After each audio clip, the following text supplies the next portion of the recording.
Student maths अड्डा में आपका स्वागत है। मैं हूं मास्टर राकेश। आपके सामने बोर्ड पे ये क्वेश्चंस लिखे हुए हैं। प्री बोर्ड का पेपर है बच्चों। ये देखिए, आप पेपर में आपके सामने दिखाता हूं। ये पेपर है और ये पेपर में क्वेश्चन यहां से मैंने कॉपी किया है। ये प्री बोर्ड का पेपर है और आप देख सकते हैं हम एक एक करके ये क्वेश्चन पेपर सॉल्व कर रहे हैं। ये सेक्शन ए है जहां पे 20 मार्क्स का क्वेश्चन आते हैं, यानी कि 20 मार्क्स के एमसीक्यूज आते हैं। ये आप देख सकते हैं, ये लेक्सिकन स्कूल्स का पेपर है प्री बोर्ड का। और हमने इससे पहले पहला क्वेश्चन सॉल्व कर दिया है, 5 क्वेश्चन सॉल्व किए हैं। ये 6वें से लेके 8 तक का क्वेश्चन है। यहाँ पे पेपर में दिखेगा नहीं तो मैं सामने बोर्ड पे लिख रहा हूँ। सो आप देखिए, पहला क्वेश्चन बोलता है बच्चों, देखो, if sine A minus cos A equal to 0 find the value of sine की पावर 4a प्लस कॉस की पावर 4a। सो आपको इस चीज की वैल्यू बतानी है बच्चों। तो ऑप्शन ए दिया है 2, बी दिया है 1, सी दिया है 3/4, चौथा वाला दिया है ऑप्शन 1/2। तो A B C D 4 option दिए हैं। 4 ऑप्शनों में से आपका कोई एक ऑप्शन होगा। तो सॉल्व करते हैं बच्चों। देखो, एमसीक्यू वाले क्वेश्चन है, 1 मार्क्स के बोर्ड परीक्षा में आते हैं और इंपॉर्टेंट क्वेश्चन है बच्चों। ये मैं अभी 2024 का पेपर है जिसको सॉल्व करो।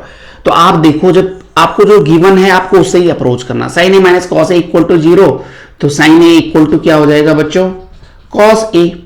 अच्छा, sine A equal to cos, ये माइनस कॉस ए उधर जाके प्लस कॉस ए हो जाएगा। 0 प्लस कॉस ए हो जाएगा। तो अगर sine A equal to cos A हो गया, तो ऐसा कौन सा वैल्यू है जिसके लिए दोनों इक्वल होते हैं? 45।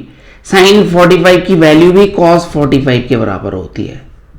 Okay, so A equal to 45 degree हो गया, ए 45 डिग्री हो गया। तो आप देखो, साइन की पावर 4a प्लस कॉस की पावर 4a निकालेंगे यहां से, ये वाला।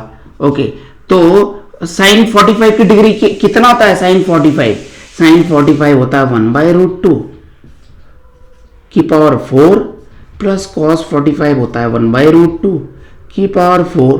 आपको एक ही जगह पे 45 रखना है। तो साइन 45 हो गया, 45 की पावर 4 हो गया।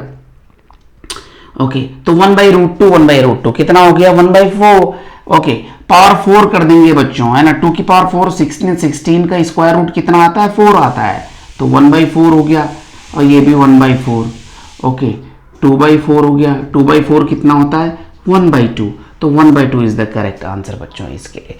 ओके, ये आसान है बच्चों। 2 की पावर 4 कितना होता है? 16 का स्क्वायर रूट 4 आता है।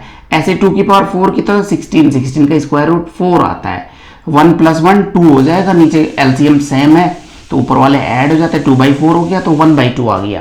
सो दिस इज आंसर। इसका करेक्ट आंसर ये है बच्चों। अच्छा, दूसरा क्वेश्चन सर्कल चैप्टर से लिया है इन्होंने। इसमें आप देखिए, सर्कल चैप्टर का ये देखिए आप, ये सी है। ओके, कोई पॉइंट है सी।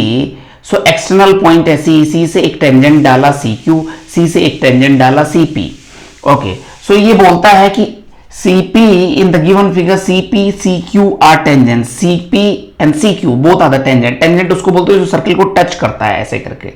to a circle with center O, O is the center of the circle।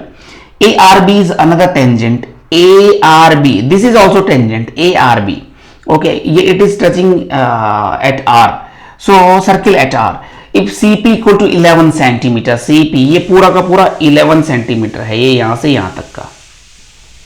Okay, and BC equal to 6 centimetre. BC कितना है? 6 centimetre. BC equal to 6 centimetre. ये 6 है, ये 11 है। अच्छा, आप देखना, हमें BR की वैल्यू बतानी है। BR कितना है? ये वाला, ये यहां से यहां तक, ये वाला वैल्यू बताना। अभी देखो, बड़े आसान होते हैं क्वेश्चन। एक्सटर्नल पॉइंट से जो टेंजेंट डाला CP, the length of CP will always be equal to length of CQ। ये भी CP टेंजेंट है, ये भी CQ टेंजेंट है, तो इसकी लेंथ भी बराबर होगी, इसकी भी लेंथ बराबर होगी। ओके, अगर ये पूरा 11 दिया है तो this should also be 11, this will be 11 because tangent from the external points are always equal. हमेशा एक्सटर्नल पॉइंट से जो टेंजेंट डालते हैं उनकी लेंथ हमेशा इक्वल होती है। थ्योरम बोलती है क्लास 10th में। तो आप सर्कल चैप्टर पढ़ना पड़ेगा, वहां पे पता चलता है।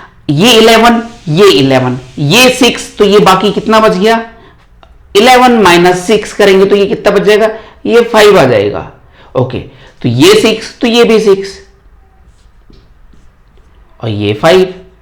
ओके, सारी पिक्चर बाहर की क्लियर होगी। अभी क्या बोलता है, बी आर हमें ये बतानी है। अब देखो आप, ये पॉइंट बी पॉइंट से B Q and B R क्या है, ये भी टेंजेंट है, तो टेंजेंट एक्सटर्नल पॉइंट से इक्वल लेंथ के होते हैं। तो अगर ये 5 का है तो ये भी 5, तो B R equal to 5 centimetre, 5 centimetre. So याद रखना, बड़े आसान है, आसान क्वेश्चन है और थोड़ा ट्रिकी किया रहता है इन्होंने। तो B R also equal to 5 centimetre. Next question पकड़ते हैं बच्चों, the sum of reciprocal of Rahman's age वाला, ये मैं यहां पे करूंगा। Okay, so this is easy question और हम बोर्ड एग्जाम के सारे पेपर सॉल्व करने वाले। आप कृपया चैनल को जरूर लाइक, सब्सक्राइब एंड शेयर करते रहिए बच्चों।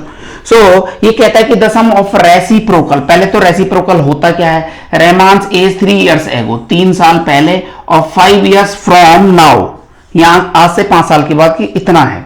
अच्छा, पहले तो रेसिप्रोकल का कंसेप्ट सीखते हैं। What is reciprocal? If I will say आपके पास x रुपीज है, what is the reciprocal? 1 upon x। आपके पास 2 रुपीज है, what is the reciprocal? 1 upon 2। आपकी एज 15 इयर्स है, what is the reciprocal? 1 upon 15। So these are the reciprocals. Okay, reciprocal concept clear, reciprocal शब्द का मतलब clear. Okay, so now will jump on to this one, reciprocal of Rahman's age 3 years ago. अभी हमें as ही नहीं पता है। सो आप ऐसा समझ लो, ये प्रेजेंट एज है। ओके, 3 इयर्स एगो पहले की एज है, 5 इयर्स फ्रॉम नाउ एज है। ओके, इसका रेसिप्रोकल यहां पे करेंगे इसका। अच्छा, लेट प्रेजेंट एज एक्स है इसकी, हमें पता ही नहीं रहमान्स की, रहमान भाई की एज क्या है, रहमान की एज क्या है, एक्स इयर्स। सो एक्स साल का है रहमान, 3 साल। अच्छा, अगर मैं आपको पूछूं आपकी करंट एज 10 इयर्स है, 3 साल पहले की कितनी एज रहेगी? आप बोलोगे सर 7, तो मैं बोलूंगा क्या किया? आप बोलोगे 10 - 3 किया, तब जाके 7 आया। If your age is 10 years now, what will the age of 3 years back? So you will say 10 - 3 equal to 7. It means if Rahman की एज इज x years now, current age, what will the age 3 years ago? x - 3. Okay, clear है concept? 5 years from now, मैं बोलूंगा आपकी age 10 years है, your current age is 10 years, what will your age after 5 years? तो you will add 10 + 5, after 5 years current as में x + 5। Okay, किया। अच्छा, इसका रेसिप्रोकल बोलता है, रेसिप्रोकल, रेसिप्रोकल, इसका रेसिप्रोकल हो जाएगा 1 अपॉन x - 3, इसका रेसिप्रोकल हो जाएगा 1 अपॉन x + 5। ओके, और वो बोलता है कि सम मीन्स प्लस करना, इन दोनों को जब प्लस करते हैं तो कितना आता है? 1/3। What do we get? 1/3. So this is the equations now. So we have to solve this equation. So let me solve this equation. The equation is 1/x - 3 plus 1/x + 5 equal to 1/3. तो I believe concept is clear. नीचे 7, 10, ये मैं थोड़ा option यहां पे ऐसे छोड़ देता हूं। ओके, हमें x का वैल्यू बताना है, रहमान्स की करंट एज क्या होगी, सॉल्व करेंगे। देखिए आप, ये फ्रैक्शंस में 1 upon x - 3 plus 1 upon x + 5 equal to 1 upon 3, cross multiply, ये यहां मल्टीप्लाई, ये यहां मल्टीप्लाई। सो क्या हो जाएगा? x + 5 plus x - 3 upon x - 3 into x + 5 equal to 1/3। Okay, solve करेंगे बच्चों इसको। x + 5, इसको ओपन करेंगे, एक x 2x 5 - 3, 2x + 5 - 3 कितना होता है? 2 होता है, 2x + 2। ओके, इसको मल्टीप्लाई करेंगे बच्चों, ये यहां भी मल्टीप्लाई, यहां भी मल्टीप्लाई, ये वाला इसके साथ भी, ये वाला इसके साथ भी। x × x, x², x × 5, 5x, -3 × x, -3x, -3 × 5, -15 equal to 3 5 जब 15 और प्लस माइनस का माइनस, ऐसे -3 × x 3x हो गया बच्चों। Okay, so I'll clean the board and I'll do it here. So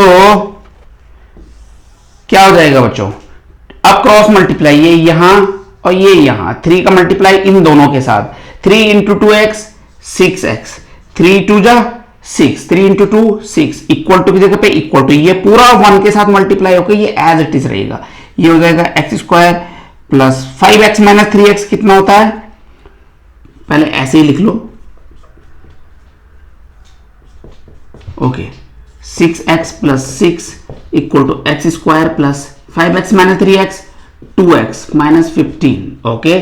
सो सब एक साइड ले जाओ, एक साइड को जीरो कर लो, तो क्या हो जाएगा x square plus 2x minus 15, उधर जाके माइनस 6x, ये प्लस 6 उधर जाके minus 6 equal to 0, x square की जगह पे एक्स स्क्वायर 2x